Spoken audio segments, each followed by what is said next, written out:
Voici quelques faits divers réels qui se sont peut-être produits près de chez vous.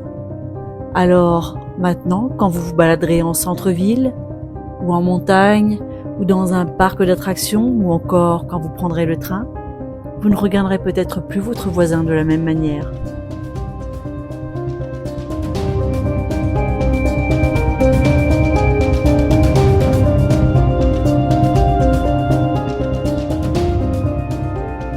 Le supplice de la grotte. On l'a emmuré vivant, ici, sans eau ni nourriture.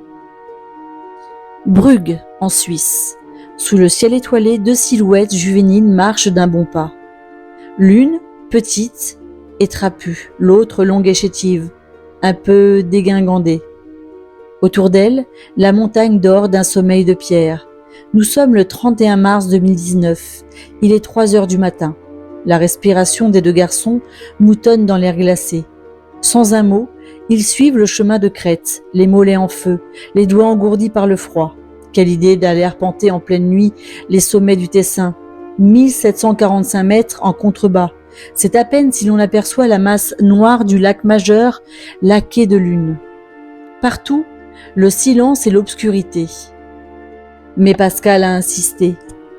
Toute la Suisse le fait, l'a assuré le petit brun. Pascal, 19 ans, est le roi des challenges. Façon cap ou pas cap?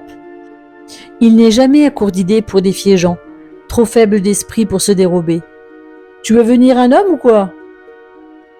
Le dur et le doux, le leader et le suiveur, voilà 5 mois qu'ils se connaissent, 5 mois que Jean se sent obligé de relever les paris les plus stupides.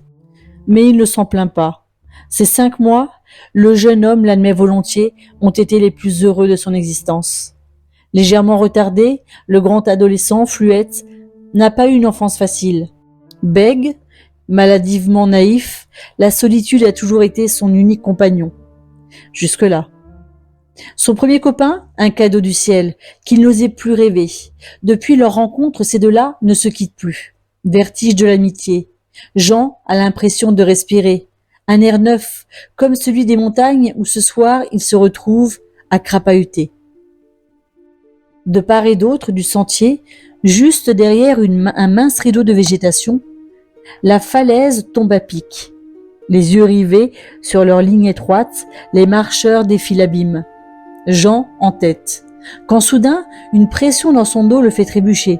Ce n'est pas une minuscule poussée, mais suffisante pour le faire perdre l'équilibre. Et tout à coup, dans son champ de vision, la lune et les étoiles se renversent. Les bras du jeune homme moulinent en vain. Le voilà qui roule, s'écorche, tente de s'accrocher aux arbustes pour sauver sa peau. Miracle. À quelques centimètres du vide, une ultime aspérité lui permet de se retenir. Le cœur emballé par l'effroi, Jean scrute le néant sous ses pieds, puis le haut de la pente. Rien que les ténèbres. En équilibre précaire, trop effrayé pour tenter de remonter, il tâte sa poche de sa main blessée. Ouf, son téléphone portable est toujours là. D'un doigt fébrile, il active le signal de détresse de l'appareil, révélant ainsi sa position. Bientôt, le bourdonnement d'un hélicoptère ronfle dans la vallée. Sauvé! Un peu plus tard, sur son lit d'hôpital, le jeune rescapé raconte. C'est Pascal, bégaye-t-il, sa bonne bouille ronde lacérée de griffures. Il m'a poussé. À son chevet, ses parents écarquillent les yeux. Un geste volontaire? Mais non, bien sûr que non. Pascal a dû lui-même trébucher et le percuter sans faire exprès. C'est un accident. Il semble convaincu que Jean finit par s'en persuader lui-même. Pascal est son ami. Il n'aurait jamais fait ça. À peine sorti des urgences, c'est donc avec la plus pure innocence qu'il retourne voir son grand copain. Le duo reprend sa routine, jour après jour, semaine après semaine. Les défis s'enchaînent à nouveau. Fais ci, fais ça, balance-toi à la balustrade du pont. Chaque fois, Jean s'exécute. Que tu es nul, peste Pascal, 5 mètres en contrebas. Sale chien, va. Jean comprend-il enfin qu'il est un jouet aux mains d'un sadique? À sa façon, il semble, en tout cas, comprendre que quelque chose ne va pas. Un beau jour, il tente d'arrêter la spirale infernale. « Est-ce qu'on peut se voir moins souvent ?» écrit-il à Pascal. « 1 fois toutes les 2 semaines pour que je puisse passer du temps avec d'autres amis. » Car oui, depuis peu, Jean s'est rapproché de plusieurs collègues de son entreprise de mécanique. À la machine à café, il leur raconte les défis auxquels le soumet son mentor. Et à voir leur tête, il est clair qu'eux aussi ont des doutes. Non, ce n'est pas très sain tout ça. Alors que faire? Couper les ponts au lieu de s'y suspendre? Jean a des scrupules à s'y résoudre. Pascal n'a ni famille, ni travail, ni revenus. Voilà des mois que le jeune handicapé lui paye tout. Resto, transport, hôtel. Il ne peut pas l'abandonner comme ça. Tiraillé entre ses sentiments contraires, Jean n'arrive pas à prendre de décision. Mais une chose est sûre, les frasques du petit Brun, ses défis, ses pas cap, ne le font plus rire. Il veut s'émanciper. Hélas, on ne se défait pas si facilement de 5 mois d'emprise psychologique. Le 7 avril 2019, pressé par SMS, il consent une fois encore à retrouver son ami. Mais ce sera la dernière. Aujourd'hui est notre dernier jour d'amitié. Il faut en profiter, lui écrit-il maladroitement pour le prévenir. Puis, refermant sans bruit la porte de la maison parentale, il enfourche son vélo, direction la gare de Brugg. Et ensuite, Windisch, où il réside, Pascal, depuis peu. Un dernier défi l'y attend. Toujours en pleine nature, cette fois, sur les pentes de Bruggenberg, une grosse colline du Jura, striée de failles. Les deux garçons s'égarent dans les sentiers tortueux. Ils arrivent sur le bord d'une longue saignée dans le grès. Voilà, ce sera là, pour la prospérité, le tout dernier défi. Ton téléphone et ta montre, ordonne Pascal, paume ouverte. Cueilli à froid, sous sa coupe au bol, Jean fixe la main tendue. Il hésite. Se rappelle-t-il soudain cette poussée dans son dos, sur les crêtes du Tessin? Quoi qu'il en soit, impressionné, il s'exécute. Ta veste! Malgré la fraîcheur de ce début avril, Jean obéit encore. L'autre l'entraîne à quelques pas devant l'entrée d'un boyau, tel un terrier creusé dans la montagne. Oh, rien de très spectaculaire. Il s'agit d'un simple trou de 30 cm de haut sur 50 de large, d'où l'on s'attendrait à voir sortir un lapin ou un renard. Pas le genre de piège où l'on a envie de se fourrer. Mais justement, c'est ça le défi. Jean doit entrer là-dedans et y rester 10 minutes au moins. Le grand dadais, on l'imagine sans mal, n'est pas très chaud, mais bon, si c'est pour en finir. Après ça, il a enfin la paix. Allez, il va le faire. Cette ultime idiotie sera son cadeau d'adieu. Le voilà qui s'agenouille. Il s'enfonce tête la première dans le trou. Bientôt, on ne voit plus de lui que ses baskets. Enserré dans la roche, il attend, mais impossible de vérifier sur son chronomètre où il en est. Sa montre est au poignet de Pascal. Alors, il compte au jugé. 1 minute, 5 minutes, c'est le moment que choisit le petit Brun pour passer à l'action. Se saisissant d'une branche, le sadique fait levier sous une grosse pierre et la fait basculer pour refermer l'entrée du boyau. Le rocher tremble, chancelle puis s'écrase. Un deuxième le rejoint bientôt pour définitivement sceller le tunnel. Derrière les deux rocs, les cris étouffés de Jean trahissent sa panique subite. Cette fois, pas de téléphone pour appeler les secours. Mais indifférent à ses suppliques, Pascal continue son œuvre, cruelle, amassant des feuilles, des branchages, pour masquer complètement la dépression. Un boyau? Quel boyau? Le 17 octobre 2022, 2 ans et demi ont passé. Sur le visage du président du tribunal, on peut lire tout le dégoût que lui inspire l'affaire. Mais sur celui de Pascal, rien. On ne lit rien. Répondant en visio depuis une annexe du palais de justice, on se demande bien pourquoi, le jeune accusé mâche crânement son chewing-gum. Cheveux ébouriffés, lunettes trop grandes et très juvéniles. On dirait un ado accusé d'un feu de poubelle. Exactement, oui, c'est ça, répond-il avec désinvolture. Et lorsque l'entrée de la grotte a été complètement bloquée, qu'avez-vous fait? J'ai fait du feu. Un feu? Pourquoi faire? Je ne me souviens plus exactement. J'ai cuit quelque chose. Le dossier d'enquête précise quoi? un cervelas, une sorte de saucisson chaud dont les Suisses raffolent. Il faut imaginer la scène, la nuit qui tombe, le feu de camp, l'odeur de la viande sur la braise, tandis qu'à quelques mètres, enterré vivant, Jean s'épuise, s'époumonne, étouffe. À quoi pensez-vous en mangeant ce cervelas ? À rien. La suite de l'histoire est presque pire. Sa saucisse engloutie, Pascal déserte les lieux. Puis, il revint le lendemain pour écouter avec délectation les ultimes râles de son grand copain. À cet instant, les flics l'appellent, alertés par les parents de Jean qui s'inquiètent de sa disparition. Il décroche, les yeux rivés sur le monticule de pierre et les branchages. Il le jure, il ne sait pas où est Jean. Il faudra 2 ans avant que les promeneurs ne découvrent le corps momifié du jeune garçon, toujours prisonnier de son sarcophage minéral. 2 ans avant que les enquêteurs ne confondent l'assassin, trahi par la montre restée à son poignet. Mais malgré l'horreur absolue des faits, Pascal ne regrette rien. Chewing-gum toujours à la bouche, il explose soudain face au juge. « Il avait de l'argent, un travail !» se justifie-t-il. « Moi, j'étais endetté, coincé, je ne pouvais rien faire.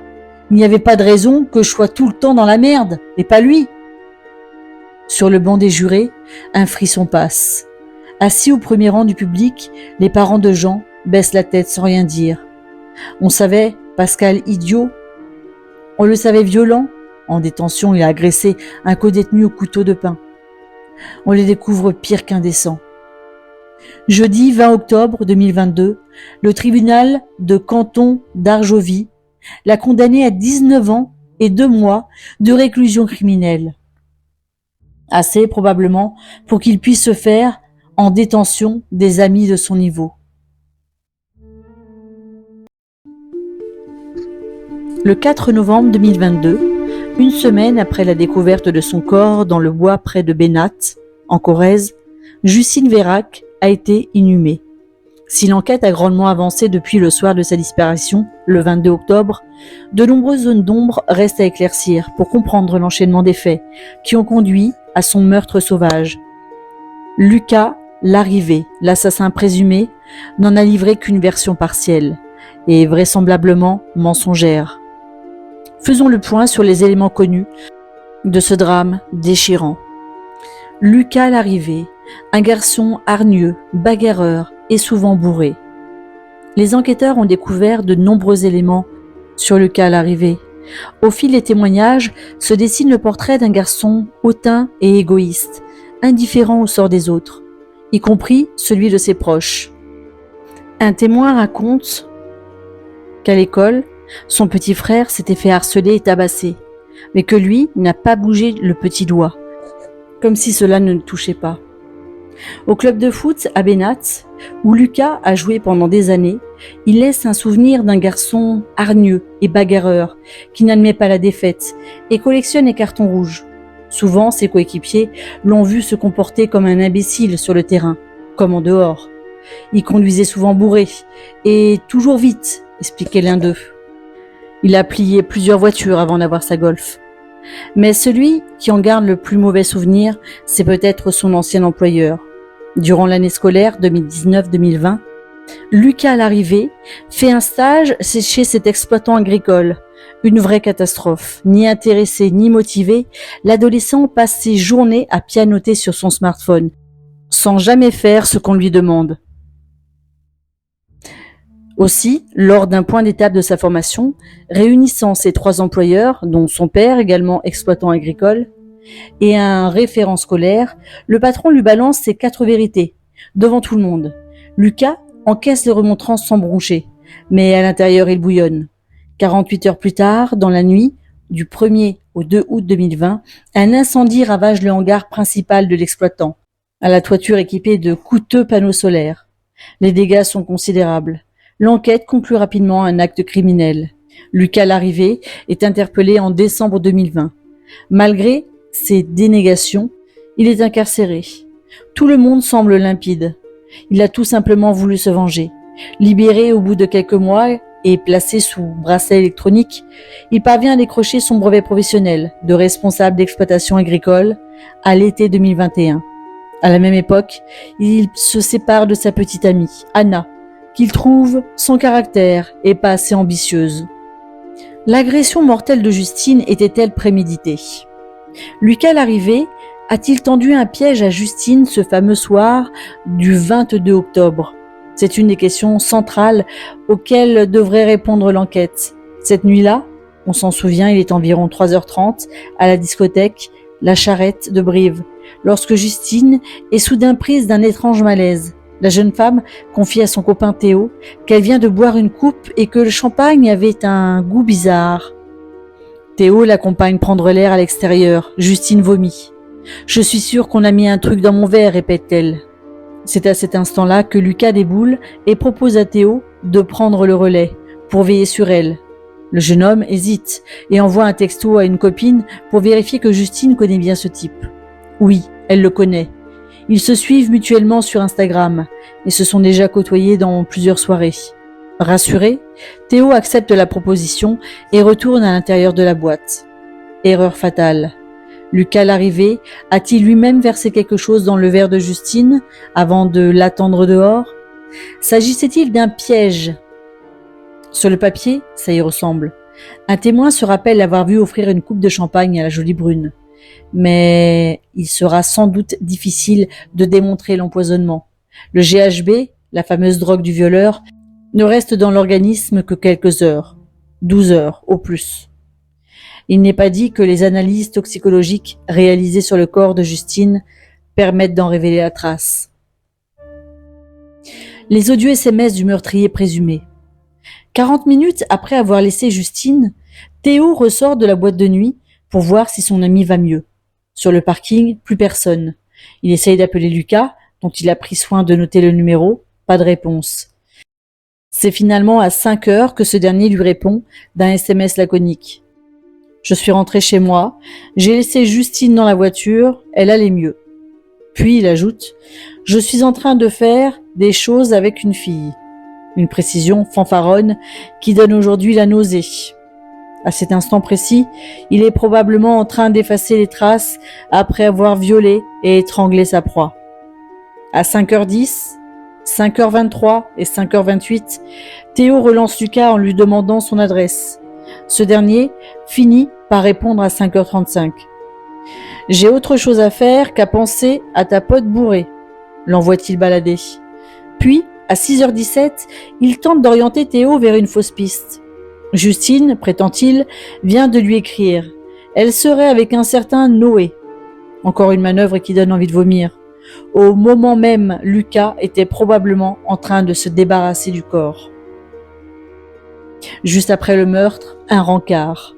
Son crime, atroce, accompli, le meurtrier présumé n'a pas envie de rentrer dormir. Alors, il écrit à une autre fille et va la chercher pour la ramener chez lui. Sur le trajet retour, Lucas est tendu, renfermé. La jeune femme raconte qu'à un moment, un téléphone sonne dans l'habitacle. Ce n'est pas le sien, ni celui de Lucas. Elle l'interroge. Mal à l'aise, il lui répond que c'est son portable pro et monte le son de l'autoradio pour couvrir le bruit de la sonnerie. Vérification faite, on sait aujourd'hui que Lucas n'a jamais eu de téléphone professionnel. C'était probablement celui de Justine, tombé sous le siège ou caché dans la boîte à gants. Et l'on ose imaginer ce qui serait arrivé si dans la fouille, cette fille avait remarqué les traces de sang sur le levier de vitesse. Peut-être qu'elle non plus n'aurait jamais connu l'aurore. La version du tueur mise à mal par l'autopsie. Durant sa garde à vue, Lucas l'arrivée a déclaré avoir eu un rapport sexuel consenti avec Justine, qui était, rappelons-le, folle amoureuse de son petit copain. Il l'aurait ensuite tué involontairement, d'un unique coup de poing au visage. Mais cette version, bien évidemment, ne tient pas. L'autopsie a depuis révélé que Justine a reçu une pluralité de coups à la face, dont un au moins porté avec une arme contondante. Mais ce n'est pas ce qui l'a tué. La jeune femme est morte étranglée. Un tableau clinique qui évoque un assaut brutal, enragé. Justine a-t-elle refusé de coucher avec lui, déclenchant ainsi sa fureur? L'hypothèse semble très vraisemblable. Reste à déterminer Où et dans quel ordre les faits se sont déroulés? Lucas vit sur le même terrain que ses parents, mais dans une maison différente. Il a très bien pu agresser Justine dans sa voiture et l'achever dans sa chambre. Vendredi 4 novembre, à Tauriac, un petit village du sud de Brive, sur le parvis de l'église Saint-Martial, plus de 500 personnes attendent sous un ciel gris et pluvieux. À 10 heures, le corbillard apparaît, suivi de la famille en noir. La mère de Justine, Marina, est soutenue par son compagnon. Juste derrière, les 4 frères et sœurs de la défunte font bloc. Comme un signe du ciel, la pluie s'arrête au moment où l'on sort le cercueil blanc du véhicule. Dans l'église, le piano mélancolique de la chanson Mistral gagnant ouvre la cérémonie dans une émotion déchirante. Mais la nef est trop petite. La moitié de l'assemblée devra rester dehors. Parmi les groupes qui parviennent à entrer, les amis de Justine se tiennent serrés les unes contre les autres, les yeux rougis. Devant l'autel, une couronne de fleurs blanches surplombe un portrait de la disparue. Le prêtre prend la parole évoquant une jeune fille pleine de vie, joviale, mais aussi avec ses moments de détresse, de doute. Publiquement, il avoue son propre effroi devant l'injustice d'un tel drame. Sur les bancs, chacun baisse la tête. Aucun des proches de Justine ne trouvera le courage de parler. Cette histoire remonte à quelques mois déjà, le 30 octobre 2022. 4 corps ont été retrouvés sans vie au domicile familial à Carantec, en Bretagne. Le père de famille était pendu au rez-de-chaussée, sa compagne et ses filles, chacune dans leur lit respectif, sans trace extérieure de violence. Comment comprendre ce qui s'est passé au 50 rue François-le-Duc? À leur arrivée, en poussant la porte, les gendarmes ont d'abord trouvé le cadavre d'un chien, un braque de Weimar, aux magnifiques yeux désormais vides. Il s'appelait Sky, en référence à ce ciel changeant au bout du monde, capable de passer sans prévenir du bleu azur au noir profond. Il a fait beau pourtant cette semaine dans la région. Mais c'est bien la foudre qui s'est abattue chez Florence et Gaëtan, impitoyablement destructrice. Pour les habitants de la rue, comme pour leurs proches et amis, impossible d'évoquer Florence et Gaëtan sans esquisser un sourire. Dans la catégorie couple idéal, ils auraient facilement pu décrocher une médaille. Florence est la petite dernière d'une famille métissée, père martiniquais et mère bretonne. Elle a grandi non loin, à Tôle, où sa peau dorée et ses grands yeux noirs en amande, on le devine, ont dû très tôt faire craquer les garçons. La jeune femme connaît Gaëtan depuis l'école primaire, mais ce n'est qu'à l'adolescence qu'elle se rapproche de ce beau gosse aux cheveux bruns, de 3 ans son aîné, qu'elle ne voyait jusque-là que comme le meilleur ami de son grand frère. Leur attirance est réciproque. Quelques années plus tard, ils se mettent naturellement en couple. Son bac en poche, Gaëtan trouve un emploi aux pompes funèbres où sa patience et sa gentillesse font des merveilles. Florence, elle, n'a qu'un rêve depuis toujours, monter son propre institut de beauté. Après le lycée, elle décroche un job chez Sephora, à Rennes, et commence à épargner. En septembre 2008, après plusieurs années de patience, elle s'achète un petit local dans le centre historique de Morlaix. Habile bricoleur, Gaëtan l'aide à transformer l'endroit en salon cosy et chaleureux que Florence baptise l'intemporel. Leur premier grand bonheur à deux, mais pas le dernier, loin de là. Le couple s'installe dans l'appartement situé au-dessus du salon. Le 13 juin 2009, ils se marient en grande pompe. Isia Marie, puis Romane, viennent au monde. L'appartement devenu trop petit, ils se mettent en quête d'une maison. Florence a toujours rêvé de vivre face à la mer. Gaëtan, lui, dégote son palais, une grande bâtisse en pierre avec jardin sur les flots, dans le prolongement du golfe du Carantec. Il s'occupe lui-même des travaux de rénovation. Pendant ce temps, Florence profite de ses filles qui grandissent à toute vitesse. Romane est celle qui lui ressemble le plus, douce, calme, réfléchie. Isia Marie, de son côté, est une petite boule d'énergie. Tous les dimanches, mère et fille partent marcher sur les sables d'or des plages voisines. Les deux gamines sont également très proches de leur grand-père martiniquais, Papinou, qui les récupère à la sortie de l'école et les conduit à leur activité. Danse, moderne jazz pour Romane, athlétisme pour Isia Marie. Quand elles vont chez lui, elles dansent comme des folles sur des rythmes de zouk, de salsa, et le font mourir de rire en imitant leur mère devant le poêle à bois. Dans leur vie bien remplie, elles sont également scouts. Quand leur groupe organise une tombola, on les voit toutes les deux, chemise rouge pour l'aînée, verte pour la cadette, sonner aux portes du quartier pour vendre des tickets.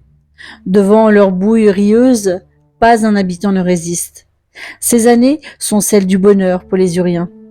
Mais le ciel de leur existence, jusqu'ici limpide, va être assombri par un premier nuage noir qui annonce la tempête à venir. Le 8 juin 2018, Florence dîne chez des amis lorsque son téléphone portable vibre. Elle répond. Elle pâlit aussitôt. La jeune femme se lève de table, bredouille des excuses et se précipite vers sa voiture. Le Jarlot, le petit cours d'eau qui traverse Morlaix, est en crue. Son salon de beauté est menacé. En route, Florence appelle son père, qui la conseille d'attendre pour aller sur place. Morlaix est une ville en cuvette. Les crues peuvent y être dangereuses. Mais sachant son commerce en péril, la jeune femme ne peut rester les bras croisés. Lorsqu'elle arrive au centre-ville, il est malheureusement trop tard. La rue de Paris est noyée sous 1,10 m d'eau. L'intemporel est inondé. Pour Florence, qui a tant investi dans ce salon, c'est un coup de massue terrible. 6 mois de travaux plus tard, lorsqu'elle réintègre son local, quelque chose s'est brisé en elle. La jeune femme a perdu la foi. Perturbée, elle vend le fonds de commerce et se lance dans un nouveau projet, cette fois-ci avec Gaëtan. Le couple veut reprendre le Café Noir, une grosse brasserie située au centre commercial Boissière, sur les hauteurs de la ville. Mais un nouveau grain de sable vient enrayer leur projet. Un énorme grain de sable, le coronavirus, la pandémie et les confinements successifs envoient leur nouvelle ambition au cimetière des rêves brisés. À la fin de cette période sombre, Gaëtan trouve du travail dans une marbrerie. Florence, elle, se fait embaucher comme commerciale dans une résidence pour seniors. Nouveau job, nouveau départ. Et un nouveau venu dans la famille. Sky, le braque de Weimar. Les gamines en sont dingues, compagnons enthousiastes de tous les instants.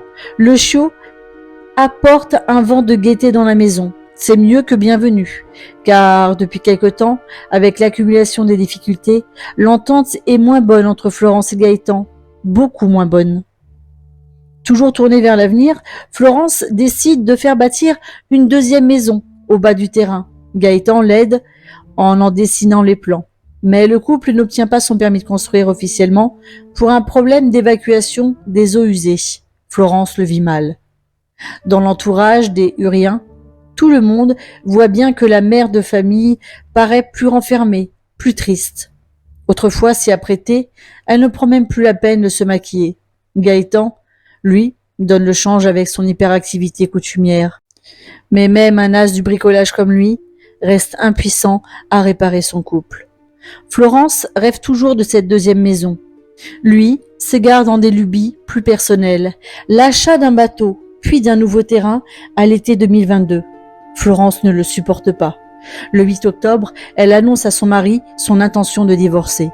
Gaëtan lui répond avec une gifle. Il a beau se confondre en excuses, dès la seconde suivante, le mal est fait. Florence est sous le choc. 10 jours plus tard, elle se rend à la gendarmerie de Saint-Paul-de-Léon pour signaler la situation conflictuelle qu'elle traverse avec son mari. Elle ne veut pas porter plainte, mais laisser une trace. En vue de son futur divorce ? En tout cas, elle semble calme devant l'intervenante sociale qui la reçoit longuement. C'est une histoire de couple, résume-t-elle. Les jours suivants, le jeu se calme. Gaëtan semble accepter la séparation. Il propose à Florence un système de garde partagée innovant. Les filles resteront vivre à plein temps dans la maison et ce sont les deux parents qui se relaieront pour y assurer une semaine avec elle. Florence accepte. C'est ainsi que le samedi 29 octobre, après une semaine chez ses parents, elle est de retour à Carantec pour y retrouver sa maison et ses deux filles. Il y est convenu que Gaëtan partirait dès son arrivée. L'après-midi s'écoule, la sœur aînée de Florence s'étonne. Sa Benjamine avait promis de lui envoyer une vidéo avec les filles aussitôt rentrées dans ses pénatres. Mais rien, pas un SMS. et elle ne répond pas au téléphone. L'heure avançant, Papinou et sa femme s'inquiètent à leur tour. Le dimanche matin, toujours sans nouvelles, ils préviennent la gendarmerie. Il est un peu plus de 10 heures lorsque les militaires arrivent sur la place. La maison du 50 rue François-le-Duc est silencieuse. Ils entrent. La porte à peine ouverte, ils tombent sur le cadavre de Sky. Dans le salon, un corps sans vie se balance dans le vide. Gaëtan s'est pendu. Mais la plongée dans l'épouvante n'est pas terminée. À l'étage, Florence, Isia-Marie et Romane reposent toutes les trois dans leurs chambres respectives, figées par la mort. Des traces de vomi suggèrent qu'elles auraient été empoisonnées, de même que le chien. Il s'agit, selon toute vraisemblance, d'un triple meurtre commis par Gaëtan, suivi d'un suicide. En fin d'après-midi, on extrait les sacs mortuaires de la maison sous le regard médusé des riverains. Personne n'arrive à croire que ces lugubres housses en plastique contiennent les corps des 2 fillettes et de leurs parents. Cette petite famille, à qui tout semblait sourire. Longtemps, les nuages noirs du destin auront épargné les Huriens. Mais leur ciel bleu, apparent, était aussi peu fiable que celui de la pointe de Bretagne. Aussi trompeur que la mer hérissée de rochers dans laquelle ils se font.